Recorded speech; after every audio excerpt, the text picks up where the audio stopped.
Mandibulise kuni bathandi bezemidlalo eMzantsi Afrika, ingakumbi kuni balandeli bebhola elikhulu ke laseMzantsi Afrika. Baphulaphuli ke lapha ke siziniphathele indaba ke ezigqiba ukufika. Ezi ndaba zithi ke umdlalo ke buphakathi kweKaizer Chiefs TS Galaxy lide labekwa kusuku apho kulo mdlalo ke uzawudlalwa khona. Lo mdlali lo uzawudlalwa phaa nge-7 ke kaDisemba phaya eMbombela Stadium ke ngecawe ngo-3:30 eMalanga.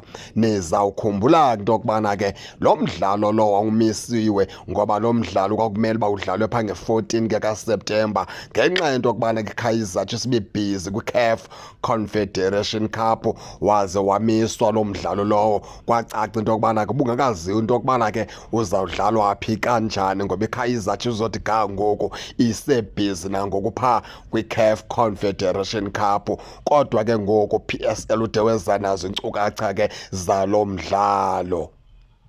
Into ethetha ukuthi ke lo mdlalo lo uzawudlalwa phaa eMbombela Stadium ke ngo-3:30 eMalanga ngecawe nge-7 kaDisemba. Injalo ke baphulaphuli, enye into ke ekumele ke sinikhumbuze into yokubana phambi kokubana ke iKaizer Chiefs ibheke phaa eMbombela izawuqala eBhayi ePE Eastern Cape, apho ke zawudlala khona ke neChippa United phaa nge-3 kaDisemba. Uba ke ndibala kakuhle lo mdlalo weKaizer Chiefs lo uphakathi kwabo neTS Galaxy lona ndithi unge-7 kaDisemba iyawuba ngumdlalo wokugqibela kule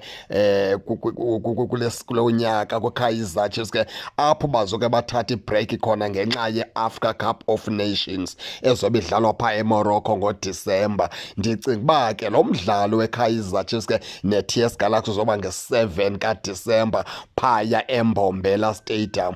Uzoba ngumdlalo wokugqibela kulo nyaka weKaizer Chiefs, apho ke kuzawuthathwa khona ibreak kuke kujongwe iAFCON, laa nto kuthiwa yi-Africa Cup of Nations izobe idlalwa phaa ke eMorocco. Injalo ke baphulaphuli ke nikhumbule into yokubana ke Amakhosi alele phaa kunumber 3 apha kwiloga lapha eMzantsi Afrika, eshua phaa ngo-3 points ke itimu ekhokheleyo phaa eyiMamelodi Sundowns.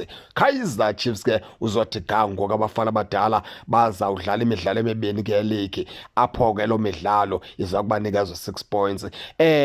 Baphulaphuli ke iyadlala ke nakule veki ke iKaizer Chiefs phaa idlala neqela ke lapha e-Egypt ke baphulaphula iAl Masry. Bedlala kumdlalo kaGroup D phaya ke kuma-group stages ke we-CAF Confederation Cup. Kwiveki ezizayo iphinde futhi iKaizer Chiefs ke yamkela iqela lapha e-Egypt ke iZamalek kwalapha ke kwi-CAF Confederation Cup. Injalo ke baphulaphuli ke ebesiniphathele yona indaba. Nize ke ningakhohlwa usubscribe kule channel ukuze ningaphoswa zezemidlalo endizanothulela zona kwixa elizayo kakuhle babukeli.